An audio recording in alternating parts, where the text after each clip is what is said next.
وصلى الله على نور كزو شد نور پیدا زمین از نحمده ونصلي ونسلم على رسوله الكريم وعلى آله وأصحابه أجمعين. اما بعد، اعوذ باللہ من الشیطان الرجیم، بسم اللہ الرحمن الرحیم. ناظرین و سامعین، السلام علیکم ورحمۃ اللہ وبرکاتہ. معجزے میرے پیارے نبی صلی اللہ علیہ وآلہ وسلم کے. کتنی تعداد ہے معجزوں کی، شمار نہیں ہو سکتا. ہاتھوں، انگلیوں اور بازو کے بارے میں کچھ باتیں آپ کو سنا رہا ہوں، اور ملتے جلتے واقعات. لازمی بات ہے، جس کسی کے ساتھ پیش آیا اس کی روایت ہے. ایک طرح کے واقعات بھی بہت سے. یہ جو واقعہ میں نے گزشتہ پروگرام میں شروع کیا تھا اسے پورا کر لوں، کیونکہ بیہقی، ابو نعیم، طبرانی میں روایت موجود. صحابی سے حضور صلی اللہ علیہ وسلم نے فرمایا تمہارے پاس پانی ہے؟ ان کا بہت تھوڑا سا. فرمایا لے آؤ. وہ ایک برتن میں ڈال کے لے آئے. حضور صلی اللہ علیہ وسلم نے اس برتن میں اپنا ہاتھ رکھا تو کہتے ہیں 2 انگلیوں کے درمیان میں نے دیکھا کہ چشمہ جوش مارنے لگا. آپ نے فرمایا پکارو، جس جس کو پانی چاہیے لے لے. چنانچہ بہت سے لوگوں نے اس پانی میں سے لیا. تو کہتے ہیں ہم نے عرض کی یا رسول اللہ صلی اللہ علیہ وسلم، ہمارے قبیلہ میں ایک کنواں ہے، موسم سرما یعنی سردی میں تو اس کا پانی ہم سب کو کافی ہو جاتا ہے، جب گرمی کا موسم آتا ہے تو اس کا پانی بہت کم ہو جاتا ہے، اور ہم لوگ متفرق ہو کر جہاں پانی پاتے ہیں پھر وہاں چلے جاتے ہیں، کیونکہ وہاں کا پانی پورا نہیں پڑتا. کچھ اس علاقے میں چلے گئے، کچھ دوسرے علاقے میں چلے گئے. اب ہم مسلمان ہو گئے ہیں. ہمارے اطراف کے ارد گرد کے جو قبیلے تھے وہ ہمارے دشمن ہو گئے. اب ہم آسانی سے موسم میں جب چلے جاتے تھے پہلے، اب جا نہیں سکیں گے، دشمنی کا سامنا ہوگا. آپ ہمارے لیے دعا فرما دیجئے کہ کنویں کا پانی کم نہ ہو تاکہ ہمیں کہیں جانا نہ پڑے. نبی پاک صلی اللہ علیہ وآلہ وسلم نے 7 کنکریاں منگوائیں، پتھر کے چھوٹے چھوٹے ٹکڑے کنکر 7 اپنے ہاتھ میں لیا اور دعا فرمائی. جب دعا فرمائی تو فرمائی یہ کنکریاں لے جاؤ اور اس کنویں پر جس کا پانی کم ہو جاتا ہے جب جاؤ، اللہ تعالیٰ کا نام لے کر ایک ایک کر کے اس کنویں میں ڈال دینا. وہ کہتے ہیں جی ہم نے وہ کنکریاں لے لی، پہنچے، اللہ کا نام لے کر کنکریاں ایک ایک کر کے کنویں میں ڈال دیں. ہم نے دیکھا کہ وہ کنواں جس میں پانی بہت کم ہو گیا تھا، اتنا ہو گیا کہ اس کے بعد ہم کبھی اس کی تہ نہیں دیکھ سکے. کنکریاں ہاتھ کو لگی ہیں، ڈال دی گئی ہیں، پانی کہاں پہنچ گیا کہ اس کے بعد وہ جو اس کا نچلا پورشن جس کو آپ کہتے ہیں نا باٹم، تہ، وہ کبھی نظر نہیں آئی، ہمیشہ اتنا پانی رہا. مسلمان ہوئے ہیں تو فائدہ بھی پہنچایا ہے، اور اصل میں جو پانی بڑھ گیا، دست مبارک کا اثر پہنچانا تھا نا، کہ کنکریوں کو دست مبارک سے متاثر کر کے دے دیا. رب تعالیٰ کا نام، اللہ تعالیٰ ہی کی برکت ہوتی ہے. مگر کنویں کا وہ پانی جو کم ہو جاتا تھا، کنکر ڈالنے سے بڑھ جانا، عقل عاجز. یہ میرے پیارے نبی پاک صلی اللہ علیہ وسلم کا معجزہ کہ اللہ تعالیٰ نے انہیں کتنی قوتیں عطا کی ہیں اور کیسی کیسی خوبیاں عطا کی ہیں. کھانے پر ہاتھ رکھنے سے کھانا بڑھ جانا، اس کے واقعات بھی بہت زیادہ ہیں. حضرت ارباز بن ساریہ رضی اللہ عنہ فرماتے ہیں تبوک میں ایک رات حضور صلی اللہ علیہ وسلم نے حضرت بلال سے فرمایا اے بلال تمہارے پاس کھانے کو کچھ ہے؟ حضرت بلال حبشی رضی اللہ تعالی عنہ نے عرض کی حضور آپ کے رب کی قسم ہم تو اپنے توشہ دان کب سے خالی کیا بیٹھے ہیں۔ توشہ دان کا مطلب آج کل کی زبان میں ٹفن جس میں آپ کھانا رکھتے ہیں۔ فرمایا اچھی طرح دیکھو جھاڑو۔ وہ کہتے ہیں ہم نے حضور صلی اللہ علیہ وسلم کے حکم سے تمام کے جتنے توشہ دان تھے جھاڑے، 7 کھجوریں، کوئی تھوڑی سی خشک ہوئی ہوئی تھوڑی سی لگی ہوئی، 7 کھجوریں نکل آئیں۔ حضور صلی اللہ علیہ وسلم نے ان پر اپنا ہاتھ رکھ دیا۔ کتنی کھجوریں ہیں؟ 7۔ فرمایا بسم اللہ، اللہ کے نام سے کھاؤ۔ حضور صلی اللہ علیہ وسلم کا ہاتھ اوپر رکھا ہوا ہے، نیچے سے نکالتے جا رہے ہیں، نکالتے جا رہے ہیں، نکالتے جا رہے ہیں، کھاتے جا رہے ہیں، کم نہیں ہو رہی۔ جب حضور صلی اللہ علیہ وسلم نے دیکھ لیا ہم کھا چکے ہیں تو حضور صلی اللہ علیہ وسلم نے اپنا ہاتھ اٹھا لیا، وہ 7 کی 7 اسی طرح نیچے موجود۔ فرمایا ان کو 7 کو سنبھال کے رکھو، پھر دوبارہ تمہیں اسے کھلائیں گے۔ وہ کہتے ہیں ہم نے ان کو نہ کھایا، دوسرے دن کھانے کا وقت ہوا، پھر وہی 7 کھجوریں اسی طرح حضور نے ہاتھ رکھا، ان میں اضافہ ہوتا رہا، ہم کھاتے رہے اور اس میں سے کچھ کمی نہیں ہوئی۔ نبی پاک صلی اللہ علیہ وسلم کا ہاتھ لگ رہا ہے، کھجوریں 7 ہیں، اس کی جگہ آگے کتنی بن رہی ہیں؟ یہ اللہ کی عطا ہے، نبی پاک صلی اللہ علیہ وسلم کا معجزہ۔ میرے پیارے نبی پاک صلی اللہ علیہ وآلہ وسلم کے اس طرح کے واقعات کھانے میں برکت کے بہت زیادہ۔ ابو جہل حضور صلی اللہ علیہ وسلم کے پاس آتا ہے۔ ذرا میں آپ کو یہ بات بھی سناتا چلوں، مولانا روم نے مثنوی میں اس کو نقل کیا۔ آتے ہوئے رستے میں ایسے ہی مٹھی بھر لیتا ہے، زمین سے کچھ اٹھا لیتا ہے، کنکر۔ اس نے مٹھی بھر لی ہے، گنے بھی نہیں ہے کہ کتنے کنکر ہاتھ میں آئے۔ حضور صلی اللہ علیہ وسلم کے پاس آ کر کہتا ہے، مولانا روم مثنوی میں لکھتے ہیں گر رسولی چیست در دستم نہاں، اگر آپ اللہ کے رسول ہیں تو بتائیے میری مٹھی میں کیا ہے؟ یعنی ابو جہل کو پتا تھا جو نبی ہوتا ہے وہ اللہ کی عطا سے باخبر ہوتا ہے۔ بتائیے آپ تو آسمانوں کی خبر رکھتے ہیں نا، میری مٹھی میں کیا ہے؟ میرے نبی پاک صلی اللہ علیہ وآلہ وسلم فرماتے ہیں تو نے ایک بات پوچھی ہے کہ تیری مٹھی میں کیا ہے؟ میں 2 باتیں دکھاؤں گا، جو کچھ تیری مٹھی میں ہے وہ بتائیں گے، میں تو بتاؤں گا تیری مٹھی میں کیا ہے، اور جو تیری مٹھی میں ہے وہ بتائیں گے میں کون ہوں۔ یعنی میں تجھے بتا دوں گا تیری مٹھی میں کیا ہے، اور جو کچھ تیری مٹھی میں ہے وہ بتائیں گے کہ میں کون ہوں۔ اس نے کہا ایسا ہوگا؟ فرمایا ہاں ایسا ہوگا، مگر تو پھر بھی نہیں مانے گا۔ حضور صلی اللہ علیہ وآلہ وسلم نے جب یہ فرمایا، اس نے کہا بتائیے، فرمایا تیری مٹھی میں پتھر کے 6 ٹکڑے ہیں، 6 پارائے حجر، یعنی 6 ٹکڑے ہیں۔ دیکھ لے، اس نے کھولا دیکھا تو واقعی 6۔ فرمایا اس کو اپنے کان کے قریب کر لے۔ اس نے جب کان کے قریب کیا، ان 6 کے 6 کنکروں نے کلمہ پڑھ دیا۔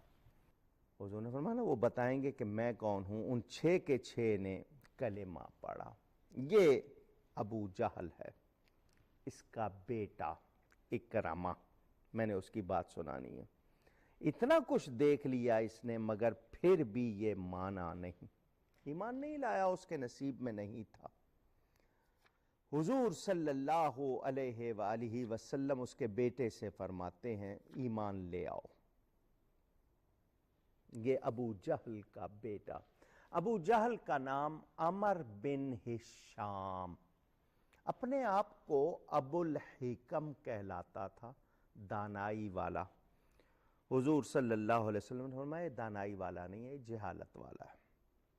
وہ حضرت اکرمہ حضور صلی اللہ علیہ وآلہ وسلم کے پاس رشتے میں بھی ہے نا، لازمی بات ہے، رشتہ بھی تھا کوئی قریبی۔ ایک دفعہ پانی کے کنارے تشریف فرما تھے، یہ اکرمہ حضور صلی اللہ علیہ وسلم کے پاس آ گیا اور کہنے لگا اگر آپ سچے ہیں تو یہ پانی کے اس پار دوسرے کنارے پر جو پتھر پڑا ہوا ہے وہ پانی پر تیرتا ہوا آئے، ڈوبے نہیں، آپ کے پاس آئے اور آپ کے رسول ہونے کی گواہی دے اور پھر واپس چلا جائے۔ جہاں اس آیا فرمایا ایمان لے آؤ گے؟ کہا جی لے آؤں گا۔ حضور صلی اللہ علیہ وآلہ وسلم اشارہ فرماتے ہیں، انگلی کا اشارہ فرماتے ہیں، وہ پتھر جو زمین میں جمع ہوا ہے ہلتا ہے، کالا بازیاں کھاتا ہوا پانی پہ آتا ہے، ڈوبتا نہیں ہے، تیرتا ہوا آپ کے سامنے آیا، بزبان فصیح یعنی صاف زبان میں اللہ کے ایک ہونے کی گواہی، نبی پاک صلی اللہ علیہ وسلم کے رسول ہونے کی گواہی دی۔ فرمایا اکرمہ تیرے لیے یہ کافی ہے؟ اس نے کہا نہیں جی یہ واپس بھی جائے۔ حضور نے اشارہ کر دیا، وہ واپس جاتا ہے، اور جہاں سے نکلا تھا وہاں جا کے ایسے جم گیا جیسے کبھی نکلا ہی نہیں۔ انگلی کا اشارہ، اللہ کے نبی ہیں، پوری کائنات کے نبی ہیں، ذرے ذرے کے نبی، تنکے تنکے کے نبی ہیں، اور سب کو پتا ہے کہ وہ اللہ کے نبی ہیں۔ اللہ نے انہیں کل کائنات کا نبی بنایا، کتنے کمالات عطا فرمائے، آپ نے اس کو بھی سنا۔ یہ نصیب کی بات، باپ کو نہیں لیکن بیٹے کو ایمان مل گیا۔ حضور صلی اللہ علیہ وآلہ وسلم نماز پڑھا رہے ہیں، بخاری شریف میں ہے۔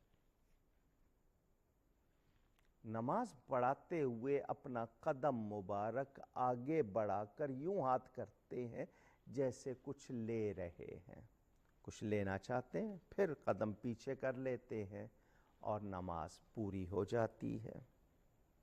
صحابہ کرام دیکھ رہے ہیں کہ اللہ کے پیارے نبی صلی اللہ علیہ وسلم نے ایسا کیا۔ جب نبی پاک صلی اللہ علیہ وسلم نے نماز پوری کر لی، صحابہ نے پوچھا آقا کیا ماجرا تھا؟ آپ نے قدم آگے بڑھایا، ہاتھ اونچا کیا کچھ لینے کے لیے، پھر آپ کے قدم پیچھے آ گئے، معاملہ کیا تھا؟ فرمایا میرے صحابیوں، میں نماز پڑھا رہا تھا، جنت میرے سامنے آ گئی۔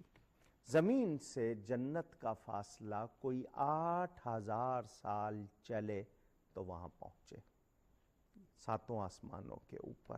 فرمایا میرے سامنے آ گئی، میں نے جنت کا ایک خوشہ پکڑ لیا، اگر میں وہ توڑ لیتا، وَلَوْ أَخَذْتُهُ اگر میں اس کو لے لیتا، لَأَكَلْتُمْ مِنْهُ مَا بَقِيَتِ الدُّنْيَا بخاری شریف میں ہے، تم رہتی دنیا تک اسے کھاتے رہتے اور وہ ختم نہ ہوتا۔ مگر کیوں نہیں توڑا؟ کہ بے قدری جنت کی نعمتوں کی، مگر آقا کا ہاتھ جنت تک جا رہا ہے، جنت ان کے سامنے آ رہی ہے، نہ ان کی ہم حد کو جان سکتے ہیں، نہ ہم ان کی شان کو جان سکتے ہیں۔ ہمیں اتنا معلوم ہے کہ وہ اللہ کی دلیل ہیں، برہان ربی ہیں، ان میں کمال ہی کمال ہے، ان میں برکت ہی برکت ہے، ان میں فیضان ہی فیضان ہے، وہ سراپا نور ہے۔ اللہ تعالیٰ نے انہیں رحمت للعالمین بنایا ہے۔ حضور صلی اللہ علیہ وآلہ وسلم کے حوالے سے ایک ہاتھ کی بات اور بھی سناتا چلوں۔ میرے نبی پاک صلی اللہ علیہ وسلم تشریف لے جا رہے ہیں، کھانا پکایا ہوا ہے کسی نے. حضور صلی اللہ علیہ وسلم کو دست، اس کا حصہ یعنی جانور میں بکری بکرے میں دست کا حصہ بہت پسند تھا. انہوں نے جب کہا، حضور نے فرمایا مجھے دست دو، آپ نے اس میں سے کچھ لیا. فرمایا مجھے دست دو، انہوں نے دوسری دستی پیش کی، آپ نے اس میں سے کچھ لیا. فرمایا مجھے دست دو. ان کے منہ سے نکلا دو ہی ہوتے ہیں جانور میں، دو ہی دستیاں ہوتی ہیں. فرمایا اگر خاموش رہتے اور میرے کہنے پر جس طرح میں کہتا کرتے رہتے، جب تک میں مانگتا رہتا ختم نہ ہوتی. کیوں؟ اس لیے کہ وہ میری آپ کی طرح نہیں، وہ اللہ تعالیٰ کے بنائے ہوئے مالک و مختار. ان کو اللہ تعالیٰ نے جو کمالات دیے وہ جیسا کہیں ہو جائے. کیوں؟ کہ رب تعالیٰ نے اختیار دیا ہے. یہ شان کس نے دی ہے؟ رب تعالیٰ نے دی. حضرت ابو قرصافہ رضی اللہ عنہ فرماتے ہیں ابتدائے اسلام میں میں یتیم تھا، اپنی والدہ اور خالہ کے زیر پرورش. چند بکریاں تھیں، چرانے جاتا تھا. میری خالہ مجھے اکثر کہتی تھی کہ اے بیٹے، یہ جو مکہ میں اللہ کے نبی کے نام سے جو شخص ظاہر ہوا نا، اس کے پاس کبھی نہ جانا. پروپیگنڈا کیا ہوا تھا. وہ تمہیں تمہارے عقیدوں سے ہٹا دیں گے، بتوں کی پوجا سے چھڑوا دیں گے. وہ کہتے ہیں میں چراگاہ میں گیا اور جا کر بکریوں کو چھوڑ دیا. حضور صلی اللہ علیہ وسلم ارشادات فرماتے رہتے، میں سنتا رہا. پھر بکریوں کے پاس گیا، وہ دبلی پتلی بکریاں، سوکھے تھن، کوئی دودھ نہیں، کچھ نہیں. میری خالہ نے کہا تیری بکریوں کو کیا ہو گیا؟ کہ مجھے معلوم نہیں. میں دوسرے روز بھی ایسا ہوا، تیسرے روز بھی. میں حضور صلی اللہ علیہ وسلم کی باتیں سننے چلا جاتا، خالہ روکتی تھی. پھر آخر میرے دل پر اثر ہوا اور میں مسلمان ہو گیا. اور میں نے حضور صلی اللہ علیہ وسلم سے اپنی بکریوں کا بھی، خالہ کا بھی، ماں کا بھی حال بیان کیا کہ میری خالہ مجھے آپ کے پاس آنے سے روکتی ہے، بکریاں اس طرح، اس میں کچھ ہے نہیں. حضور صلی اللہ علیہ وسلم نے فرمایا اپنی بکریاں لے آؤ. مسلمان ہوئے ہیں، جو پریشانی ہے وہ بھی سنی، لے آئے. وَدَعَا فِيهِنَّ بِالْبَرَكَةِ. حضور صلی اللہ علیہ وآلہ وسلم نے ان بکریوں پر ہاتھ پھیرا، ان کے تھنوں پر ہاتھ پھیرا، برکت کی دعا فرمائی. وہ بکریاں جن کی ہڈیاں نکلی ہوئی لاغر، کہ جی کچھ بھی نہیں ان سے حاصل، کچھ فائدہ نہیں ہے، وہ کہتے ہیں جی بھر گئیں، ان کے جسم پربا ہو گئے، دودھ سے بھر گئیں. میں بکریاں لے کر خوشی خوشی خالہ کے پاس گیا. وہ دیکھ کر بولی بیٹا آج تم صحیح چرا کے لائے ہو، آج بکریوں پہ دیکھو روپ بھی آیا ہے، صحت بھی آئی ہے، دودھ بھی ہے. تو میں نے ان سے کہا یہ کوئی چراگاہ کسی گھاس کا یا چارے کا اثر نہیں ہے. تو پھر کیا ہوا؟ وہ کہتے ہیں میں نے سارا واقعہ خالہ کو سنا دیا، اور اب میری والدہ بھی تھی، میں نے ان کو بھی سنا دیا اور کہا کہ تم غلط کہتے ہو، وہ جادوگر نہیں ہے، وہ اللہ کے نبی ہیں، ان کی باتیں سنو. وہ کہتے ہیں میں نے اپنی والدہ اور خالہ کو جب حضور کی باتیں سنائیں، وہ دونوں بھی آئیں اور انہوں نے بھی کلمہ پڑھ لیا اور اسلام میں داخل ہو گئیں. ہاتھوں کی برکت، فیضان. یہ وہ واقعات ہیں جن سے لوگ اسلام میں داخل ہوئے. آج کوئی مسلمان کہلانے والا اگر ان کا انکار کرے اور کہ نہیں ایسی بات نہیں، تو اس کو سوچنا ہوگا، وہ سوچے. پھر یہ واقعات ہیں، حقائق ہیں، کوئی مفروضے نہیں ہیں. حضور صلی اللہ علیہ وآلہ وسلم کی برکات سے اس طرح کے اور کتنے واقعات. ام معبد کا واقعہ میں آپ کو سفر ہجرت کے حوالے سے وہ بھی سناؤں گا.